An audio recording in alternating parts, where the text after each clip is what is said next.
Yo, it's Mat4yo, and welcome to the third installment of How to Write Creatively Relevant Rhyming. If you're new to the series and you came from my analyses of epic rap battles of history, I'd like to welcome you to this brand new adventure you're about to embark on. I'm a rapper.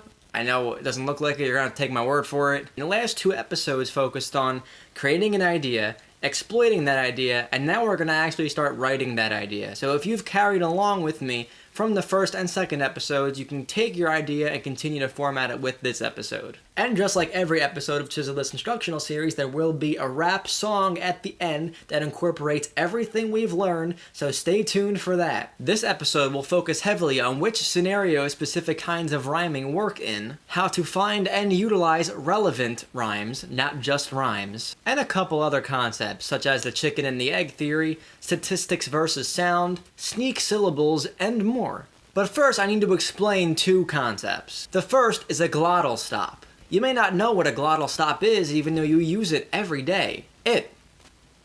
That's it. It's when you cut off the airstream in your mouth to end a word, instead of actually pronouncing the syllable at the end of that word. The word it can be pronounced as it when you're performing a glottal stop. That will come in handy when you're deciding what kinds of words rhyme with each other. The next concept is something I call a hitbox. I'm sure there's some kind of poetic term for it in the way that verses are structured, but I like to make things a little bit more relatable, and since I like Super Smash Bros., and a hitbox is where your character can connect with another character to deal some sort of damage. In rapping, I call a hitbox the point in which you decide to stress a rhyming syllable. For example, let's start off simple. If my first line is, I'm bringing the yardstick, I specifically emphasize the compound word yardstick. Those are my hitboxes. To make my rap aesthetically pleasing, I should reflect the hitboxes of this meter in the next line. Now kids, are my bars sick? No. Yardstick, bars sick. This way, we utilized both of those hitboxes to create a compound rhyme scheme. Otherwise, it would sound like, I'm bringing the yardstick. Now kids, are my raps sick? Nothing? So that's to start off pretty simple. I'm pretty sure you kind of already had an idea about that one. But I did want to explain exactly what I mean by hitbox because I'll be using the term throughout this episode. While on the topic, you can also use several hitboxes in just one line. For example, in this line, I say, through the eyes, I am quite avoided. Through the eyes, I am quite avoided till they hear my voice and find I destroy. The word eyes, I, and voided are all hitboxes here, and I'm going to repeatedly hit those throughout the course of this stanza. The first, third, and the fourth syllables are stressed as hitboxes. Meanwhile, the second syllable is more of a sneak syllable where you can get away with any kind of rhyming word because it comes down from a stressed syllable and goes back up into one afterwards. It's not stressed itself. Here is an example of how you can miss a hitbox. I'm telling you, I got sick bars because I am the guy in charge. Should have said in charge when I said guy. You'll start overrunning the meter to the point where you're just pronouncing every one of your rhymes on whichever beat hits next. You'll completely lose your track of rhythm. For example, 2, 3. I'm telling you, I got sick bars because I am the guy in charge. I spit large rhymes and I got a slick car, and you know I press star and I hit the gym hard. I am a monster at rap, call me Reptar. And now you should be starting a second verse and you just wind up screwing it all up. Now let's try these obviously playful lyrics as if we were actually rapping on the beat. I'm telling ya, I got sick bars, cause I am the guy who's in charge. I spit large, I got a slick car, and I press start and hit the gym hard. I'm a monster at rap, call me Reptar, and you keep rhyming things with sick bars, sick bars, sick bars. Keep rhyming things with sick bars. So when you're hitting those hitboxes, you're keeping a rhythm, and it doesn't sound awkward because you're not overlapping that meter. Hopefully that will help you recognize how to keep a consistent, insane flow, since I've been seeing a lot of people overrunning their meter recently. So here's a question. How do we identify what kinds of rhymes work best in rap songs? Of course you have the textbook rhymes, mouse, blouse, house. They are very safe things to rhyme something with. However, to fully exploit the English language, we want to push ourselves further, make complex rhyme schemes. But the first step in pushing yourself is knowing your limit. Yes, I do find that there can be an issue with putting too much rhyming in one instance. That's why this episode is called Relevant Rhyming, to teach you when and where to use certain rhymes. A little bit later on, I'll get into an example of exactly how too many rhymes is a bad thing. To find rhymes, you can either use your head or an online resource. Places like rhymebrain.com lay out a plethora of words for you to choose from based on the rhyming word that you provide. For example, if you type in hat, a word with a glottal stop, you'll see many examples of both one-syllable and multisyllabic words that rhyme with hat. However, if you use your brain up here to think of a different word that sounds like hat but may not be a textbook rhyme for the word, such as knack, you will be able to expand your vocabulary bank, not only in your brain, but online, because once you look up the word knack, you'll see that RhymeBrain has identified a bunch of other words that it also thought did not rhyme originally with the word hat. Hat and knack rhyme because they share a common stressed syllable, the short A sound, and their last letters are unstressed. Think of it as your vocals rising on the stressed syllable, and your vocals trailing downwards into the unstressed sound, which in the word hat is T, and which in the word knack is CK. These are sneak sounds, like the glottal stop, and you'll also find that there are sneak syllables to help you out as well. This brings me to a Twitter question by Nicholas Mat4yo. He asks, Mat4yo, what works for rhymes that don't have the same end letters,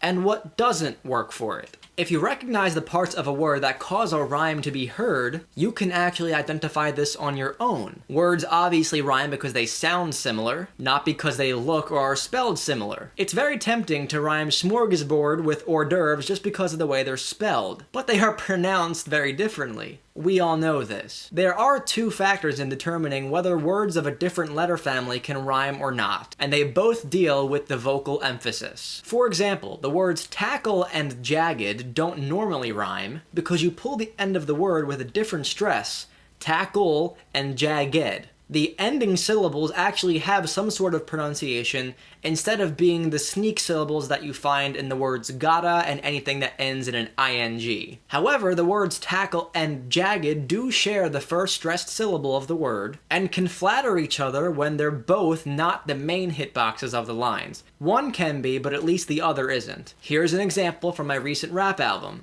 Saddle is fast and tackling the most jagged of passes. This is known as assonance, the repetition of inner vowel sounds. The second method is contingent on the emphasis of the unshared letters. If you're trying to write hurt me and worthy, which don't share an ending letter, you can as long as you pronounce both syllables equally. If you say hurt me and worthy, they sound fine. This method also leaves room to create more rhymes that are not textbook rhymes, such as office and off quick, as pointed out on Twitter. Like I said, if you pronounce them similarly, it'll work. Please note that this only works with words that can be pronounced similarly to the other rhyming word. For example, if you're trying to rhyme absolutely and solemnly by stressing the incorrect syllable, absolutely and solemnly, it makes you sound rather childish. If anything, go into that rhyme without stressing any syllable in particular. That way the ear is not waiting for a certain syllable to be stressed in the next line. Should we do it? Absolutely, but we have to do it solemnly.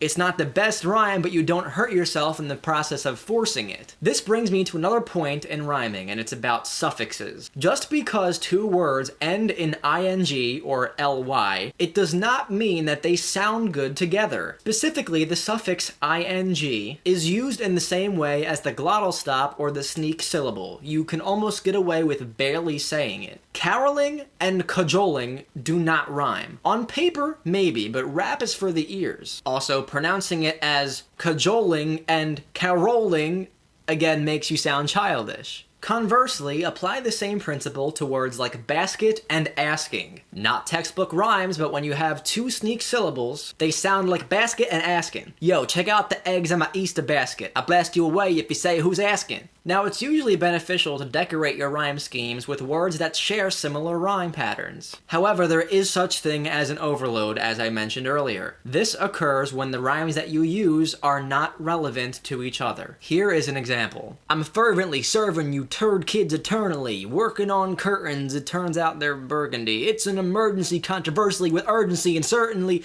my words can hurt you externally. I'm currently sturdy like turtle trees and hot like herbal tea or Myrtle Beach, burbally. This brings us to the concept of a statistic versus a sound. In the verse that I just rapped, I literally got nothing accomplished. Through any stretch of the imagination, the verse basically says, I am a good rapper who may or may not work at a furniture store and I will hurt you with my hot words. Statistically, there are more rhymes than usual. However, it is possible to be more productive with less rhymes in that amount of real estate. Irrelevant rhymes and alliteration are nothing but chatter without the beef to back it up. You can responsibly use a similar rhyme scheme to say much more without running over yourself and developing diarrhea of the mouth. Let's talk about building a rhyme scheme. We don't want to just find words that rhyme, like I said. Rather, we want to develop a pool of words that both rhyme and are relevant to our story. So you have to work with an idea, like I discussed in the last 2 episodes. The words you find don't necessarily have to be directly related to that idea. They have to be versatile in order to let your story move forward. Sometimes a rhyme scheme may develop based on the words you chose to prove your point. If you want to say something that ends with I'm the very greatest,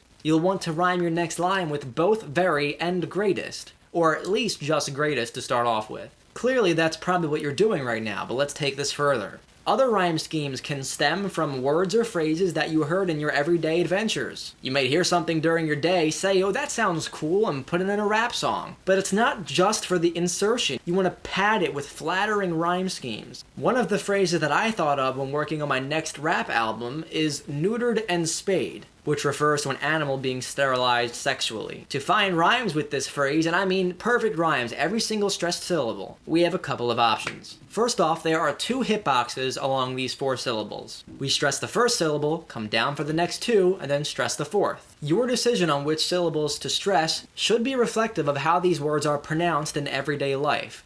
We need to be speaking English, people. Next, I will look for rhymes with both neutered and spayed, or just the syllables neut and spay, and fill in the middle. For neut, I have the words numerous, group, coop, do, new, stupid, and ruin.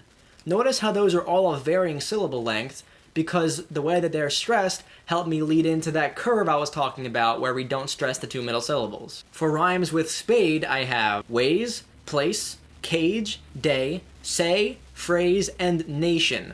Hold on to that nation one. These seem like pretty non sequitur rhymes, right? Like you could just pick anything, and why these? That's because I come up with these one at a time and they are each part of a pair. I find it's easier to find which rhymes will be paired first rather than creating that pool of random words and then limiting my selection to only that. But I gave you the option to create a pool in case your method of thinking may differ from mine. In the event of creating a pool, you'll be playing a match game. In the event of conceptualizing from top to bottom, it's a little more based on the message rather than the rhyme. So instead of starting off with those seemingly random lines, I went line by line and these are the rhymes that I came up with. Numerous ways, group in its place, cooped in a cage, neutered and spayed, do for the day, knew what they say, stupidest phrases, ruin the nation. Note that the process of integrating the original rhyme is different for everybody. I kept it on the last hitboxes of the second line to give the impression that maybe that didn't come first. If you try to force neutered and spayed at the beginning, it may sound like, oh, they're just rhyming things with neutered and spayed, but here, it sounds like it's part of the body of text. Now, the way I incorporate each line and connect them together is actually by adding a pseudo-fifth syllable in between each line. This helps me transition into the next line without leaving a pause. So listen to how I come in and out of these stressed syllables.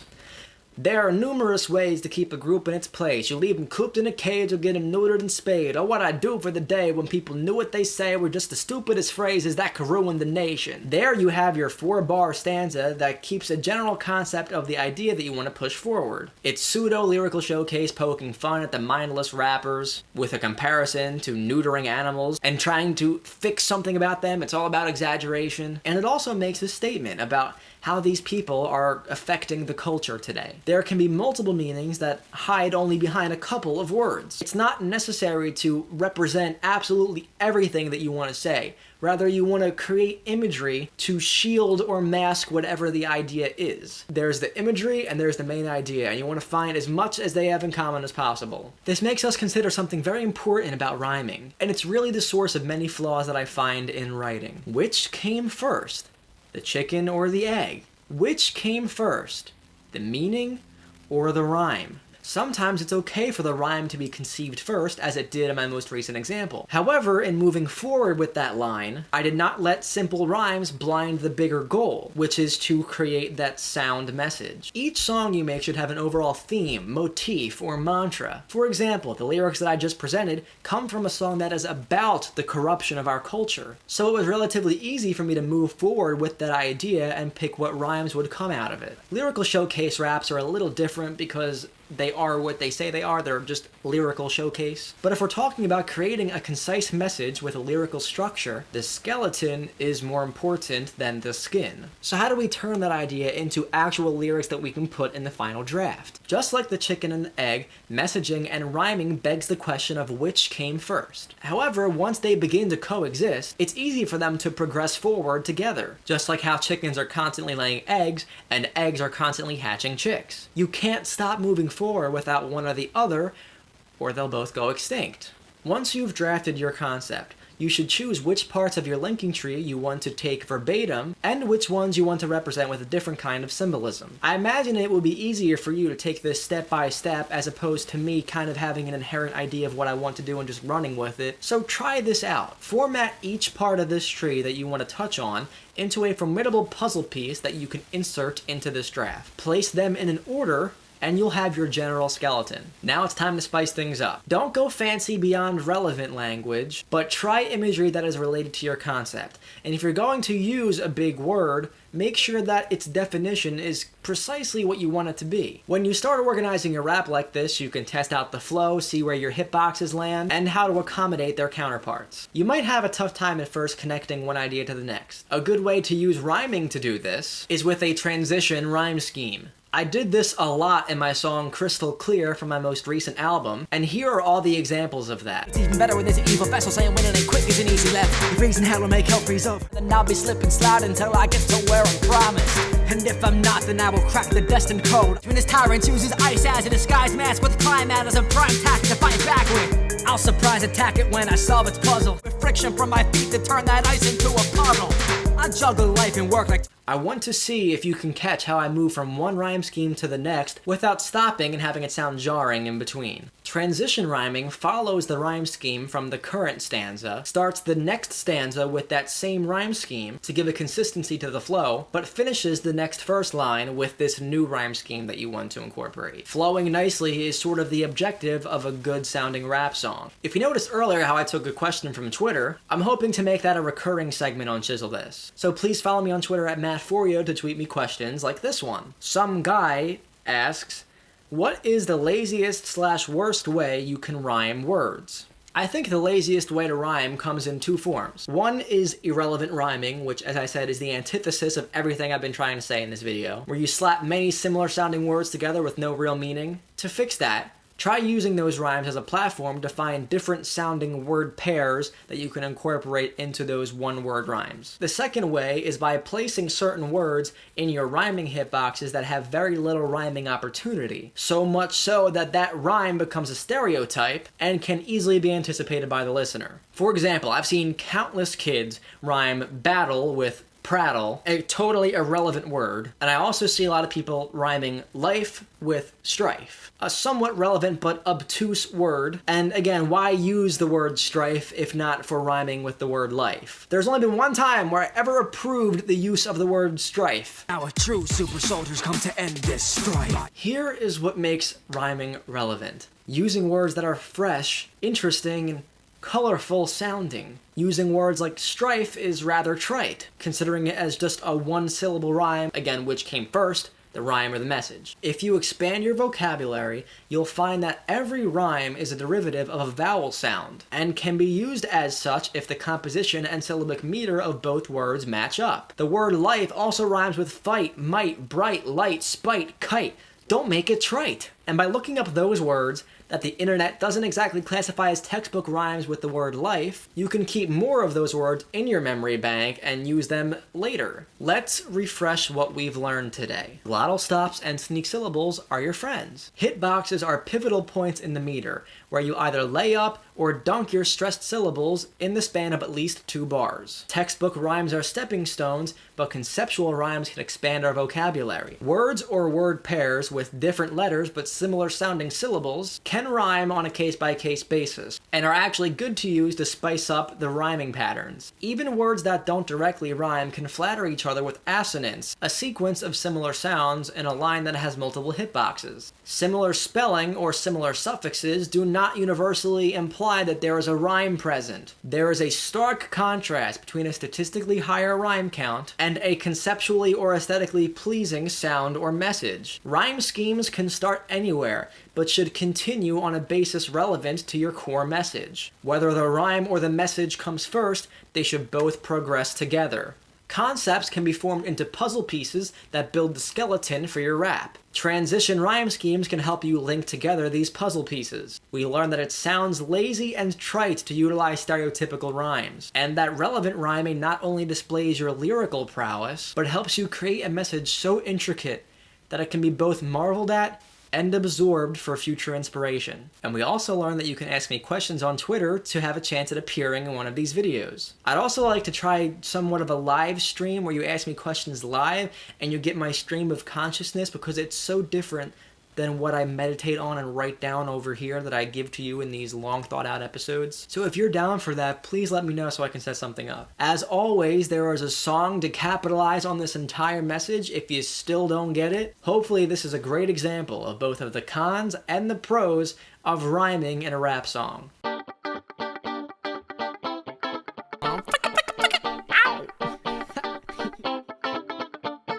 The pressure is high, so get back in the line. If you're not relevant rhyming, you'd be better in silence. And never can you blame criminal negligence either. Revise it, the number of your errors is rising. You've got one goal, so remember the guidelines whenever you're writing, however you like it. Don't be a Dumbo, just fly. Commit it to memory, cause elephants never forget it or lie. Let me ramble, now I'ma give an example. Let me give you a hand so I can draw out a sample. But I'm rapping at a caliber too hot to handle. It's kinda like you're holding a candle, but you can't, now that's the way to exaggerate. Find 1,000 ways to say matter's great, and that's okay, just be very careful, cause your arrogance likes to gamble. Similar to syllables singing with silly symphonies. Simply sees a single symbol like the letter S with symmetry. Say that it's a simile, say you said it skillfully, and somehow that's a simplified soliloquy. No, slow down, you don't have the know-how. You got the flow going, but none of it goes round. The full circle that makes your personal pronoun. See how words are pronouns. That's the hitbox. Yeah. It's the syllable stress spot. Just don't treat emphasis like something it's not. Saying I think it's off. Say it wishy-washy, now cringe hard. When a rhyme is awkward, just find a chalkboard and find new ways to describe those hot words. Back then you were stressed out, but you stressed sounds and you're the best now. Your refrigerator's running, but your freezer's shutting down. How on earth does that relate to what this piece is all about? Bet you only said that because a rhyme was needed and you doubted, so you tried to pick a word you found too easy on your browser. No alliteration, not onomatopoeia when in doubt. Can't forget about the flow, you'll find your meters running out. So repeat it when you count it, you'll be screaming, you'll be shouting until it's sounding like you got some diarrhea of the mouth. Ha! I gotta run cause we're pressing for time. I got a chicken egg attaching with a message inside. So the bottom line is always rap irrelevant rhyming. Don't rhyme things just for the hell of it, blimey! Did you like that song? Don't forget you can check out my brand new album, Fire Rap Version, which incorporates all of the aforementioned methods of rhyming and rapping in a way that metaphorically uses Pokemon as a platform to drive forward all these messages that I'm conceptualizing. Do you want to have your rap or rap battle chiseled? I have a whole list for Fans Get Chiseled Part 2 coming up, so send them in now, and if it doesn't make it in the second one, it should be in the third one. I'm Mat4yo, and that's all for yo today.